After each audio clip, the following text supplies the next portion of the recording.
All right, Clint. It was just a couple of days ago that we're sitting in this chair talking about UFC 272 and how they had two big title fights headlining the card. However, with Max Holloway being forced to pull out, Alexander Volkanovski having to find another opponent, which it's still looking like Korean Zombie, they're starting to push that card or those two title fights, Aljamain Sterling and Petr Yan, as well as the one I just spoke about. They're pushing that back to April, or at least that's what it seems like.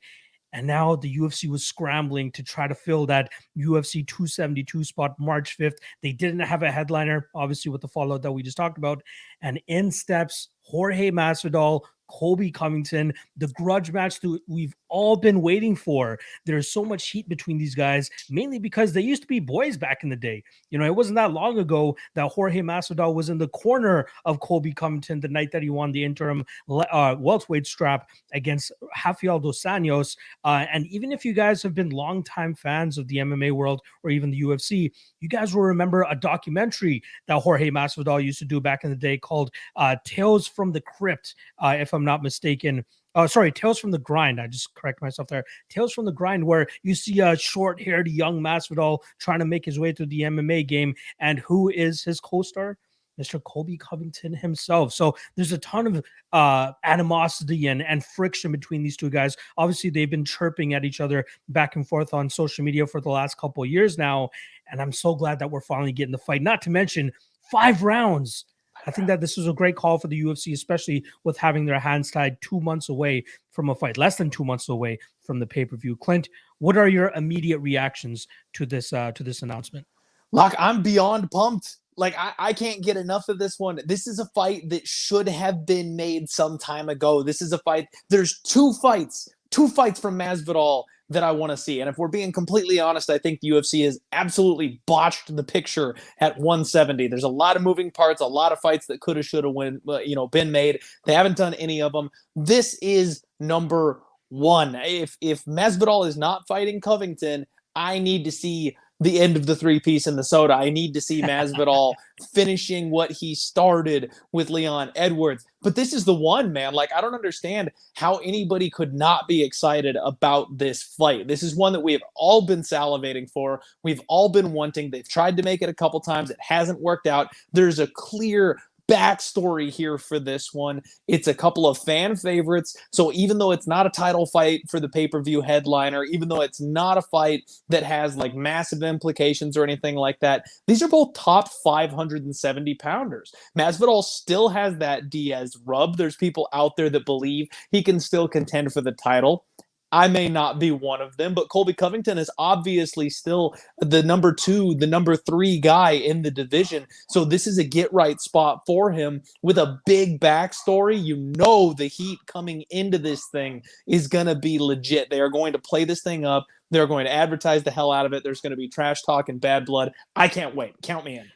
Dude, this will be the perfect test to see if Jorge Masvidal truly still has that BMF rub that you're talking about, that flying knee rub from Ben Askren, right? That this will be the test. And I'd much prefer him standing opposite of Colby Covington than Leon Edwards, because you know you're going to get that trash talk from Colby Covington. We know that these guys are going to bicker back and forth. The lead up is going to be tremendous. I cannot wait for it. But this will tell us if Jorge Masvidal truly is that pay-per-view star or that superstar that Dana White continues to say that he is. Personally, I think it's starting to fall off a little bit, but luckily enough here, I think that this is a prime spot for him to remind people that he is one of the baddest MFers in the world. I don't know why I'm trying to get away from the profanity here, but still, I'm very much looking forward to it. It's a great matchup. Again, great story as well. And shout out to our guy Cole Shelton here as well, providing a little bit more news, saying Ariel just tweeted that Volkanovski and Zombie is now official for UFC 273, which is in April. Jan Sterling shifts there as well. So what other fight could you really have to kind of save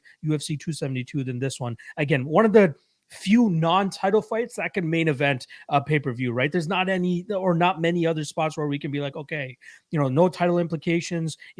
Covington just lost the title belt. Masvidal just got knocked out by Kamaru Usman as well. But there's so much heat and so much intrigue behind this matchup and seeing how it goes down. I think the fans are in, Clint. I think the fans are really in. Me, myself, man. It should be. Let's talk about the matchup specifically here, right? Obviously, we haven't done any tape study or anything about it. It just got announced. How do you see this fight going down? Well, I mean, more so than how do I see the fight going down, how I see the paperwork going. Dana White called Masvidal and Covington and said, look, you're headlining UFC 272, or we will put you on the undercard and you have to take Khamzat Chimaev. And they both went, bro, let's go. Main event time, baby. They want nothing to do with my boy. No, I'm kidding. Dude, I can't wait for this fight. And honestly, I have not been a Masvidal believer. I think that Masvidal is a blown up 155er. I know some guys have seen success swapping weight classes and stuff like that, but it's always limited. You always get to that point where you go, yeah, you were at 155 for a reason, weren't you? You know, we saw what happened when he fought Kamaru Usman. Just a bigger man, able to do more in the cage because of that physical advantage. Colby Covington is not the biggest 170 pounder in the world, so that is a little bit out the window in this particular spot, but he's a natural 170 pounder. He's been at 170 forever. He knows how to move with these big 170 pound boys, and we know that cardio is off the charts. Man, I just feel like this is a Colby Covington melting situation. I think he absolutely wrecks Masvidal over the course of this fight. If Masvidal doesn't get him out of there with a big shot early, I think the speed, I think the pressure, I think the cardio, we're going to see old school Colby Covington in this fight. He got away from his game plan against Kamaru Usman because you know what he did last time? Didn't work out quite so well. He doesn't have to worry about that against a guy with Jorge Masvidal. So I think he's going to get back to his roots. I think we're going to see what he usually does, a very high-paced output fight, probably Colby Covington by decision, but never count out that finish. He's been sitting down on his punches looking for a harder shot here and there lately, and we saw what happened the last time Masvidal was in the cage. You got to wonder if he's rattled at all from that. He's getting older. Maybe that knockout happens, but I'm going to stick with death, taxes, and Colby Covington by decision. You see that sign over my left shoulder here? It says lock of the night. More than likely, you'll be seeing Colby Covington as my lock of the night that night. As long as we get the Jorge Masvidal truthers to go out there and lay the money down on him, he's obviously going to be an underdog in this spot. How big? That's up to the public to decide, and I'm hoping they'll keep that this line tight line for us, Locke. They should be bringing that value on Colby down for us. I hope so. I really hope that we get a decent line on Colby in this spot because, again, in my opinion, Kamaru Usman number one, Colby Covington number two. Nobody else, at least not until Chimaev starts really getting his name in there and starts scrapping with these top 15, top 10 guys. But as of right now, this moment, those two guys rule this division, and nobody's going to get past them, not even Jorge Masvidal. I will say this about Masvidal. Since that flying knee knockout to Ben Askren and that run that he's currently been on, the only fight that I'll give him credit for, okay, even before the Ben Askren fight, the Darren Till fight, that was a legitimate knockout. That was a legitimate win. Great. But the Ben Askren knockout, okay, great flying knee, perfectly timed. It's kind of like he knew what was going to happen, and he emphasized on it. Good, great fight IQ. The next fight, Nate Diaz, that was a molly-whopping if we've ever seen one. Yeah. And then since then, 2 straight losses to Kamaru Usman. I think that this Jorge Masvidal thing, it's just been blown way out of proportion since that knee. And he really isn't a top 7, top 8 welterweight at this point in time. There's a lot of guys that I would probably take against him at this point in time. And that's why you see him as inactive as he is, right? He was scheduled to fight Leon Edwards. That would have been a great fight, but I still think Leon probably would have come out with a dub in that fight as well. But he's just riding that wave of that flying knee for so long that now it's going to come crashing down. Sure, you can give him, a pass because he lost 2 title fights to the best welterweight probably going down of all time. You know what I mean? Kamaru Usman is just one of the greatest of all time, in my opinion. But now he's fighting guys that are not the champion. But again, he's fighting number 2 here in Colby Covington, which I think is going to turn out exactly like that Kamaru Usman fight. Maybe not a knockout, but Colby Covington, all offense, all the time. Like you said, death taxes, Colby Covington by decision. I'm right there with you as well.